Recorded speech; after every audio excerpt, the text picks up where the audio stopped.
Nah, satu, alladzina hum fi salatihim khashi'un. Syarat pertama, kalau ingin mendapatkan surga Firdaus tadi dan kebahagiaannya diturunkan ke bumi, dibawa sampai mati, masuk ke alam kubur lebih bahagia lagi, maka amalan pertama untuk melatih menguatkan iman itu, coba berlatih untuk menunaikan sholat dengan khusyuk. Kalau Anda kerjakan benar sholat ini, maka apa yang Anda dapatkan? Teman-teman ingat betul, saya mau tanya sebentar. Keabadian yang abadi disebut dengan sa'id. Kalau kita ingin turunkan ke dunia percikannya kita dapatkan, usahanya disebut dengan apa? Masih ingat? Aflah itu kalau didapatkan, kata dasarnya apa tadi? Falahun. Lihat baik-baik. Kata Allah dalam Al-Quran tadi, kalau ingin mendapatkan falahun, amalan pertama sholat. Makanya ketika dipanggil sholat, kalimat falah dilekatkan pada panggilan sholat. 5 kali diingatkan. Begitu muadzin kemudian azan memanggil Anda, hayya 'alas shalah. Anda bertanya, ya Allah kenapa kami mesti sholat? Dijawab, hayya 'alal falah. Yuk, pagi ayo. Yang sejati datang sini. Belum dapat sujud, belum dapat ruku, saya berikan. Makanya ketika orang sholatnya benar, dia akan mendapatkan 5 keutamaan. Saat di dunia nih, belum ke akhirat, 5 keutamaan yang tidak diberikan pada orang yang tidak sholat. Atau orang sholat tapi sholatnya nggak khusyuk. Sebab syarat mendapatkannya khusyuk. Alladzina hum fi sholatihim khasyi'un. Bukan alladzina hum fi sholatihim saja, tapi ada kalimat khasyi'un. Artinya yang tidak khusyuk saja nggak akan dapat, apalagi yang nggak sholat. Apa yang 5 ini? Lihat baik-baik. 1, orang yang sholatnya benar, pertama kali sebelum mendapatkan kebahagiaan hakiki dari Allah Subhanahu wa Ta'ala, akan dirubah dulu perilaku hidupnya menjadi perilaku yang lebih baik. Kalau orang itu sholatnya benar, maka sholat itu akan melatih dia untuk berubah, bertransformasi jadi orang baik. Itu ada di Quran surah ke-29 ayat ke-45. Innas sholata tanha 'anil fahsya'i wal munkar. Sumber keburukan cuma 2, kalau bukan fahsya itu munkar. Maaf, pornografi, porno aksi, LGBT, kata-kata jorok, kotor itu fahsya. Di orang sholat kata Allah, mustahil berkata-kata kotor. Orang sholat tidak akan pernah mencela. Orang sholat tidak punya kata-kata jorok. Jadi kalau ada sekarang orang yang sholat senang mencela orang lain, itu berarti ada masalah dalam sholatnya. Dan dia belum dijamin sebagai ahli surga terbaik. Dan hidupnya nggak bahagia. Nggak bahagia. Aneh nih. Sholat tapi senang cela orang. Aneh. Aneh. Yang paling bahaya adalah menikmati celahannya. Itu yang paling aneh. Anda ngaji. Anda ikut taklim. Taklimnya sesuai Quran, taklimnya petunjuk sunnah. Anda sholat, Anda puasa, tapi Anda masih senang mencela orang lain dan menikmati celahan itu. Kalau nggak mencela, kayaknya nggak komplit kehidupan. Maka ada yang salah dengan ibadah Anda. Ada yang keliru. Karena mustahil taat bertemu dengan maksiat, itu mustahil. Mungkar, keburukan yang diingkari oleh hati, sumbernya nafsu perut dengan akal. Bohong, mencuri, menipu, membunuh, merampok, membegal, mabuk dan sebagainya. Itu namanya mungkar. Orang sholat gak mungkin mengerjakan mungkar. Jadi kalau sholat kita benar, cukuplah Anda sholat, maka Anda akan jadi orang baik. Makanya kata Nabi, Anda punya anak dari kecil ajarin sholat. Sholat, kalau naik jadi balik, kerjakan terus. Kasih pelajaran membuat dia mengerti. Kalau masih susah, berikan pelajaran. Ini sering diterjemahkan dengan memukul. Mukul di Arab beda dengan konteks mukul sekarang. Mukul di Arab tuh ngasih pelajaran supaya ngerti. Anda bisa terjemahkan dengan konteks lain. Uang jajannya tahan, yang kesukaannya simpan dulu. Bisa dengan konteks kekinian, tapi poinnya kenapa anak Anda dari kecil ajarin sholat, sampai kenalkan dengan masjid, ajari 3 tahun bawa ke masjid, kenalkan dengan masjid, gak ada masalah lari-lari itu sebelum waktu sholat. Kenalkan dulu. Dulu orang-orang tuh begitu, sebelum waktunya dikenalkan, jalan, begitu lari, biarin dulu. Setelah itu diberi pengertian, nah ini bukan tempat berlari, yang berlari di sana nanti, yang di sini nanti akan ada orang-orang baik semuanya. Terus Anda lihat berbaris, baris rapi. Kalau pengen baik ikutan baris nanti. Terus nanti ada yang mimpin di depan, namanya imam. Imam itu siapa ya? Tetangga kita bukan yang Pak Imam, bukan. Bukan. Kalau tetangga kita namanya Imam S. Arifin. Kalau yang ini imam sholat namanya. Imam sholat itu nanti akan pimpin menyembah Allah. Allah siapa ya? Allah itulah yang memberikan ayah rizki. Allah itu yang memberikan ayah rizki sehingga bisa beli tobot buat kakak, beli robokar poli, ini yang poli, ini yang embers, ini yang heli, ini dulu kakak semuanya tuh yang kasih Allah. Nanti kalau kakak bagus bisa ikut rapi di sini, Allah akan senang, akan ditambah lagi oleh Allah. Oh begitu ya, datang, begitu caranya. Ini bukannya waktu sholat belum dikenalin tadi bawanya main-main di masjid. Bahkan ada yang agak repot lagi, di rumahnya susah diatur, dibilang, kamu ini susah diatur, main sana ke masjid, disuruh main, ya main di masjid. Yang salah bukan anaknya, orang tuanya. Apa rahasianya anak itu disuruh ke masjid, suruh sholat? Rahasianya, begitu anak itu sholat dengan baik, maka dia akan tumbuh jadi anak baik di kemudian hari. Itu maksudnya. Nah, sekarang saya agak bingung ini, pendidikan TK sekarang salah sih? Enggak, cuma saya agak bingung mikirnya. Ini anak belum diajarin sholat, udah diajarin manasik. Itu bagaimana cara berpikirnya Ferguson? Agak repot saya mikirnya tuh. Ya, walaupun salah sih enggak, cuma saya bingung gitu. Kenapa nggak dikerjakan tahap yang pertama dulu? Tangga itu kan berurutan, nggak bisa Anda lompat langsung ke 5. Kan 1, 2 belum terlewati. Jelas ya? Ah, ini gambarannya. Sholat nih. 1 pasti baik. Ini kalau sekarang sholat, lisan belum baik, mata belum baik sampai ke kaki, berarti ada yang salah sholatnya tuh. Ada yang nggak tepat. Tangan sembarangan, snack orang ngambil. Awas.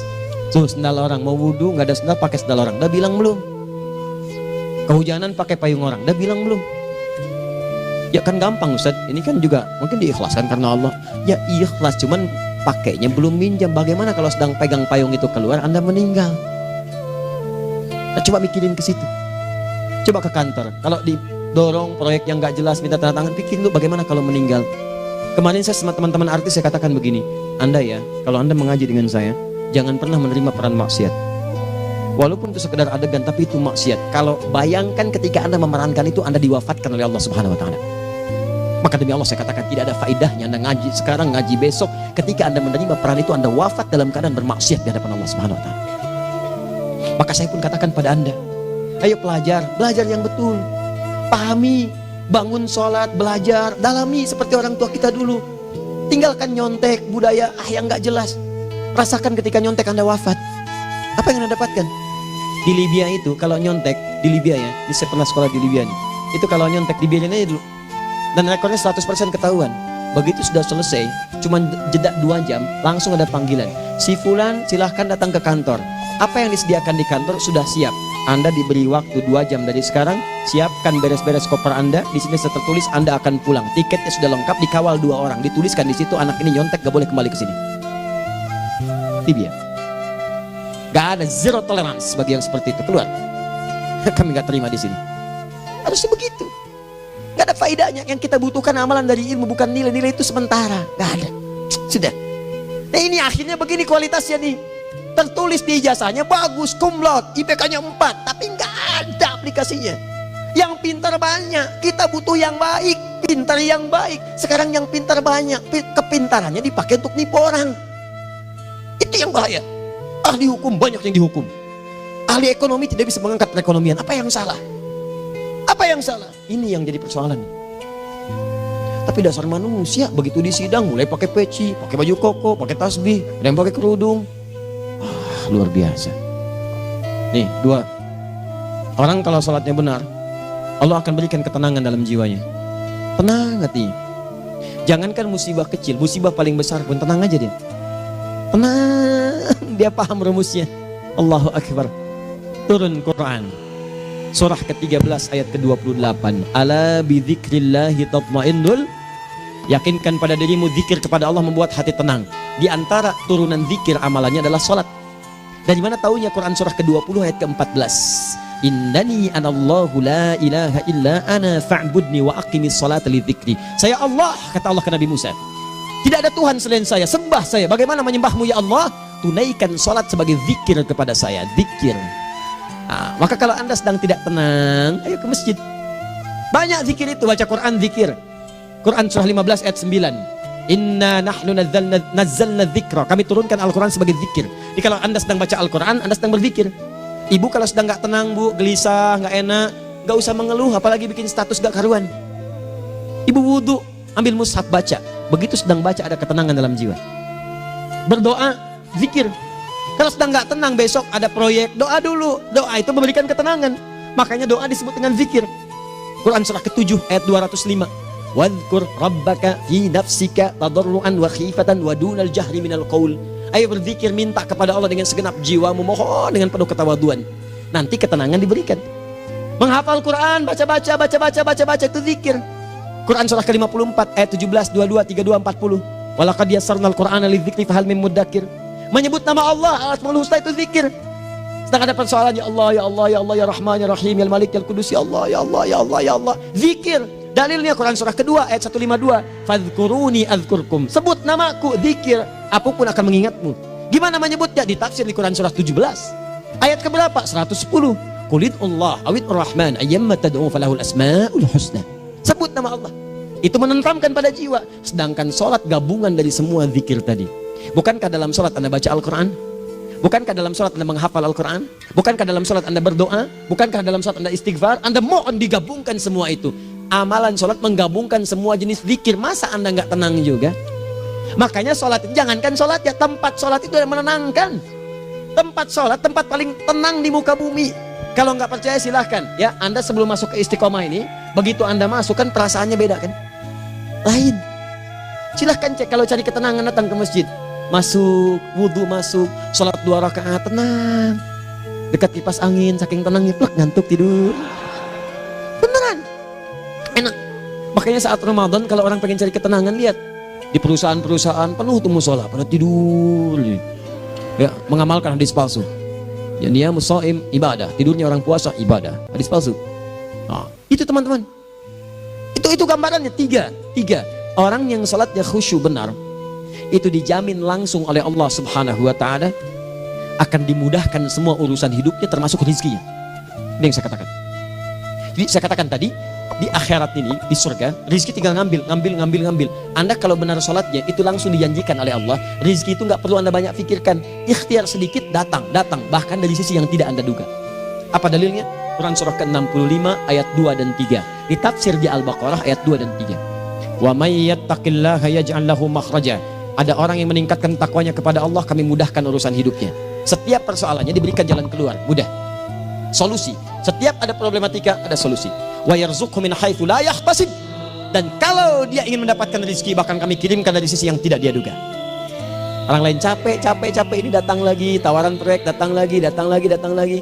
Utsman tuh Masya Allah kayanya banyak, tapi yang paling dirindukan bukan saat mendapatkan peningkatan omsetnya, yaitu saat dia mendapatkan waktu khusus dengan Allah untuk sholat malam hari, sampai-sampainya sempat sholat tahajud sampai khatam Al-Quran.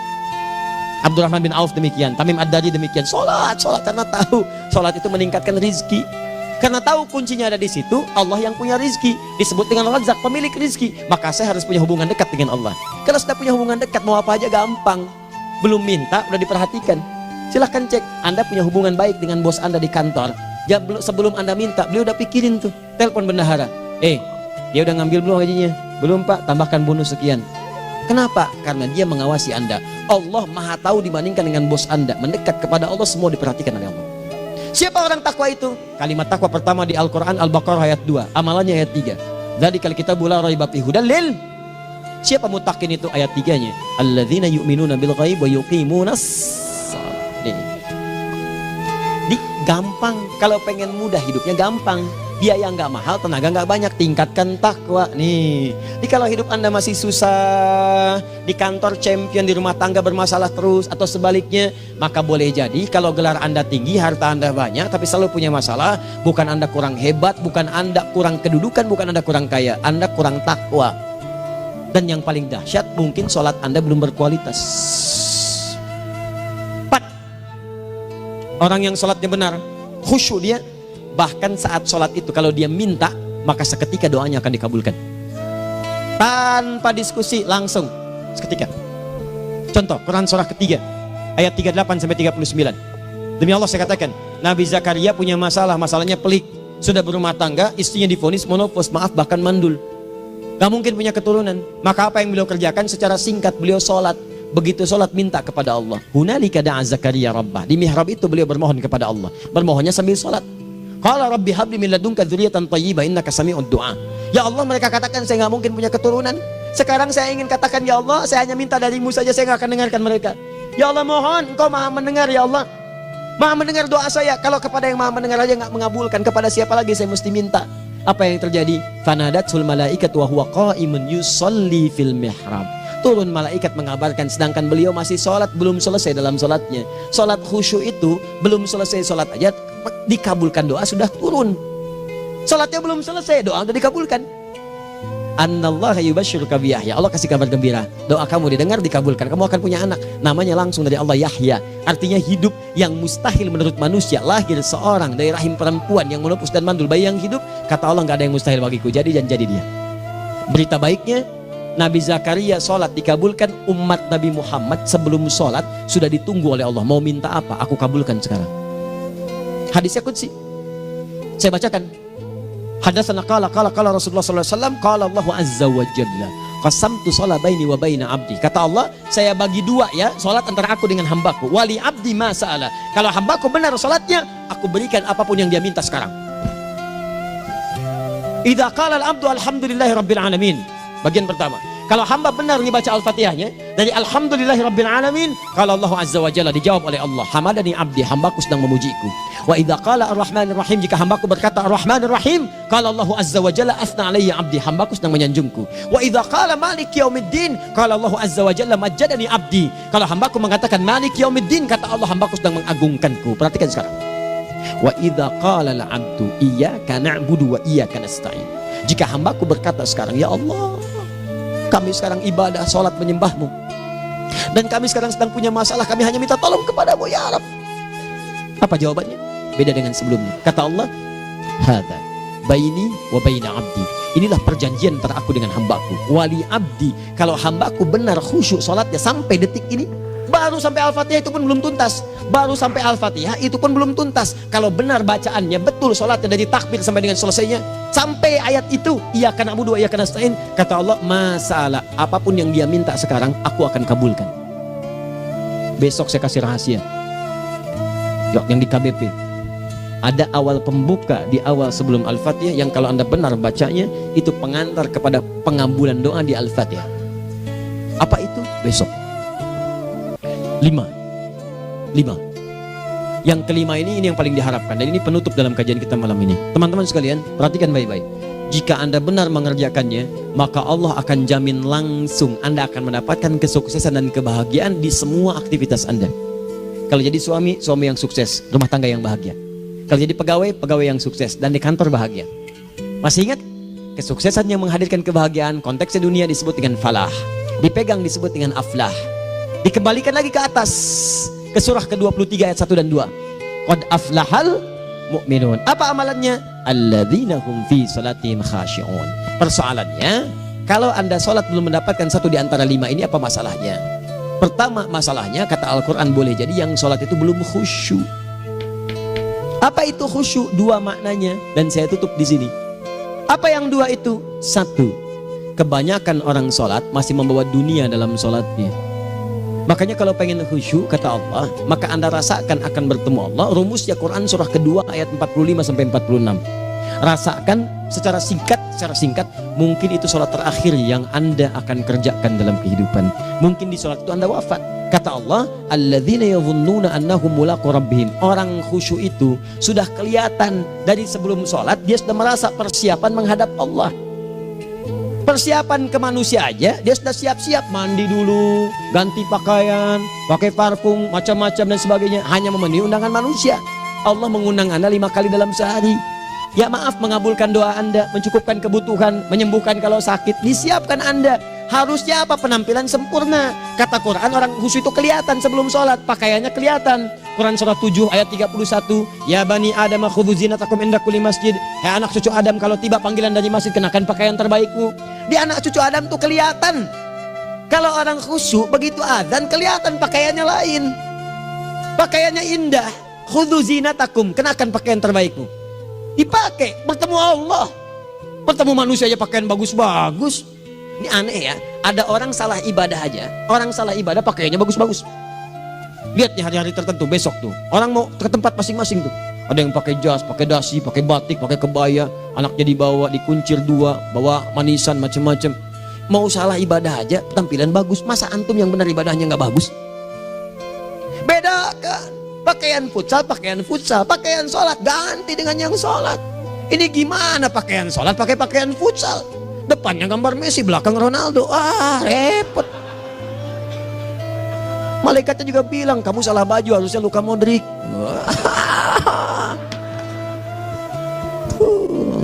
Hafal saya. Ayo mau tanya apa? Mourinho dipecat saya tahu. Lagi nganggur sekarang, ditawarin Benfica dia nggak terima. Sekarang jadi dia komentator di beIN Sport. Nanti sebentar lagi dia akan komentar di laga Saudi dengan Qatar dan komentar laga Arsenal dengan Ipswich. Digantikan oleh Solskjaer. Dia super sub dulu. Ya, super sub. Ya, the baby assassin, ya pembunuh yang berwajah baby face. Masuknya di akhir-akhir, gol. Sekarang melatih dia 5 kali kemenangan, belum kalah sama sekali. Saya hafal itu. Tapi masih di urutan ke-6, tapi jaraknya ke yang ke-4 itu tinggal 3 poin lagi. Hafal saya. Liverpool tahu cuma 4 poin sekarang bedanya, kemarin 7 kalah 2-1 sama Manchester City. Walaupun banyak analisis yang menyebutkan mungkin itu diberikan saja gitu kan, karena ada yang lain-lain. Hafal kedua Manchester City. Hafal saya. Ayo mau tanya apa lagi? Tottenham Hotspur ke bawahnya, ada Chelsea, ada Arsenal, baru kemudian Manchester United. Liga Italia, wah udah gak kekejar Juventus. Ya, apa lagi? Dan seterusnya lah. Gak ada ujungnya bahas yang begituan. Jelas ya? Maksud saya, Anda tanya itu saya jawab. Tapi tidak menghilangkan ibadah kita yang lain. Dan apa ruginya? Ya tahajud dah. Apa yang bisa dikerjakan besok, lihat besok. Ya kan tahajud kan bisa besok. Ada orang tahajud jam 10 pagi? Gak ada. Lebih baik Anda kerjakan malam tahajud. Yang tidak bisa dilihat malam bisa dilihat besok. Cara berpikirnya bagaimana kalau besok meninggal? Gak kesampaian teman-teman sekalian. Gak kesampaian. Nah maka dari itu, Anda kalau mau ada panggilan sholat, siap-siap baju yang bagus. Terus sempurnakan. Anda panggilan orang mandi, panggilan Allah. Buka Quran surah 5 ayat 6. Sempurnakan wudhu. Ya ayyuhalladzina amanu idza qumtum ila shalah faghsilu wujuhakum. Wudhu yang baik. Berpakaian yang rapi. Kenapa? Karena boleh jadi saat dipanggil Anda wafat saat itu. Maka wafat Anda dalam keadaan yang suci, dengan keadaan tobat, dengan pakaian terindah pada saat itu. Yang kedua, maaf, orang-orang kurang khusyuk itu saya tutup. Yang kedua itu karena kebanyakan orang sholat tidak paham, tidak mengerti apa yang dibaca dan dilakukan dalam sholatnya. Jujur pada diri sendiri, jawab pada diri Anda. Sampai sekarang Anda sholat, berapa persen bacaan sholat yang Anda pahami? Jangan-jangan selama ini Anda sholat ribuan kali sujud, ribuan kali ruku. Gak ada yang paham yang dibaca. Sekian persen yang paham, bagaimana sholat Anda bisa khusyuk? Pekerjaan Anda dipahami, urusan akhirat Anda gak dipahami. Di mana cara berpikirnya? Aku yang bagaimana atau engkau yang harus bagaimana? Ya, coba berubah. Nah ini baru satu amalan, belum yang lainnya. Ada 5 amalan lagi yang kalau kita bisa turunkan itu, selain sholat yang khusyuk, maka jaminan tadi akan datang. Baru sholat khusyuk aja 5 datang, apalagi ditambah dengan 5 amalan lainnya lagi. Demi Allah saya katakan, dunia kecil sekali, gak ada nilainya. Akhirat aja enak, nikmat. Saya ketemu Ustaz Arifin beberapa waktu lalu, dan kita doakan semoga Allah berikan kesembuhan, kesehatan. Saya datang, biasa kita adamin berdoa, duduk. Bang istirahat, bang butuh istirahat, umat udah nunggu. Dah gak usah mikir yang lain, karena beliau cerita masjid, cerita zikro, cerita mana. Ya, insya Allah. Nitipin ini, nitipin itu dan seterusnya. Dan yang paling indah adalah, bang kita saling panggil weekend. Nikmat. Gak ada yang senikmat ini. Zikir Allah, doa. Nah bayangkan sakit tapi masih nikmat gitu. Nikmat. Iya bang, saya paham. Istirahat dulu. Banyakkan nanti orang jemput. Saya pamit dulu ya, supaya bisa istirahat, supaya tenang. Lama kita pegangan tangan, ngobrol, saling mendoakan. Itu nikmat. Dan cara berpikirnya kalau sudah pakai iman, semua nikmat. Ada uang nikmat, gak ada uang nikmat, sakit nikmat, karena cara berpikirnya lain. Nanti kita bertemu lagi, saya terangkan pada Anda, dan saya contohkan satu kisah. Bahkan ketika ada orang yang diuji Allah dengan ujian yang sangat luar biasa, yang menurut sementara orang itu ujian sangat luar biasa menggetarkan jiwanya dan susah untuk bertahan, tapi orang ini nikmat saja menjalaninya. Nikmat. Ada yang di rumah tangga, ada yang di macam-macam, contohnya banyak. Satu contoh saya berikan di malam ini. Sekali suami istri, wah luar biasa. Istrinya itu cerewetnya pak, bukan cuma cerewet, ngeselin bagi suaminya. Maaf bu ya, bukan ibu maksudnya. Jadi semua yang dikerjakan suami salah. Pengen mangga, ayah kalau kita sekarang dibeli mangga. Kenapa mangga yang ini? Saya pengennya mangga yang lain. Belikan mangga, kenapa beli mangga aja? Jeruknya mana? Jeruk, semua. Pokoknya semua yang kerjakan suami salah. Tapi suami tidak pernah mengeluh. Ini kerjakan, itu kerjakan. Satu kali, perhatikan cara memandangnya. Ketika iman sudah masuk ke dalam jiwa, kata temannya, akhi, istri kamu ini begini, nyusahin kamu. Kenapa kamu gak cari yang lain? Kan gampang ada syariat. Udah pisahin aja, cari yang lain. Kamu tenang ibadah. Apa jawabannya? Hey, Allah sudah turunkan surga ke saya lewat dia. Kenapa kamu meminta saya untuk menjauhinya dan meninggalkan surga saya? Ini cara melihat dia. Bukankah ketika ada berbagai keluhan saya sabar? Bukankah sabar mendekatkan saya ke surga? Allah kirimkan tipikal istri seperti ini supaya mendekatkan saya ke surga. Dengan itu kan saya banyak pahala. Saya sabar, pahala banyak. Sudah Allah berikan pahala kepada saya. Kamu malah nyuruh saya untuk berpisah dengan pahala itu. Perhatikan cara berpikirnya. Indah. Kalau rumah tangga seperti ini semuanya enak. Suaminya biasa-biasa, istrinya cantik, luar biasa. Begitu berdandan kelihatan kata suaminya, Masya Allah, wajahnya tak berpaling, mata tak berkedip. Kata istrinya, ya zauji madhabik, sayang kamu kenapa? Wallahi syakiran lillah bihadari, demi Allah aku bersyukur mendapatkan istri secantik kamu. Kata istrinya, nahnu fil jannah zauji, kita berdua di surga. Kata suaminya, kok bisa begitu jawabanmu? Iya, kamu bersyukur dengan keadaanku, aku bersabar dengan keadaanmu. Catat. Bukankah orang syukur dan sabar di surga? Tuh lihat canda-canda orang-orang soleh itu begitu. Nikmat ketawa walaupun nyelekit di hati. Cuman bawaannya enak gitu. Nah, nanti itu ada tuh, nanti saya turunin tuh. Yang di rumah tangga, yang ini, yang itu nanti. Kapan? Pertemuan berikutnya. Ya, jadi kita cukupkan dulu di malam ini apa yang kita pelajari supaya nanti nggak terlampau banyak kita dapat materi. Cuma sayang sedikit mengamalkan. Saya sudah tuangkan di sini. Banyak saya tuliskan termasuk di keluarga, di macam-macam. Ini saya tulis tapi silahkan Anda baca. Kalau ada manfaat silahkan dapatkan. Kalau ada yang kurang silahkan sampaikan untuk dikoreksi. Semoga Allah muliakan kita semua insya Allah. Sekali lagi, perbaiki hidup. Jangan banyak mainnya. Dan sudah, jangan banyak membuang dengan yang sia-sia apapun yang dihadapi. Sekali lagi, tolong jaga kondusivitas, bantu negara kita, ketertiban, keamanan. Kalau saya menyampaikan sesuatu ada singgungan dengan yang kekinian, itu maksudnya koreksi masukan-masukan supaya diperbaiki. Tapi tetap dalam urusan pemilihan kita punya pilihan masing-masing yang tidak boleh dipaksakan. Jelas ya? Baik, jadi ya, saya sampaikan sekali lagi. Pertama, pilih mana? Anda dipaksa harus ikut, atau yang kedua, kita bebas memilih sesuai. Dah. Sudah ya. Jadi kita akhiri, subhanakallahumma bihamdika asyhadu an la ilaha illa anta astaghfiruka wa atubu ilaik. Wa akhiru da'wan alhamdulillahirabbil alamin. Berjumpa besok sesi terakhir fikih ikhtilaf di Masjid Ar-Rahman Kota Baru Parahyangan. Assalamualaikum warahmatullahi wabarakatuh.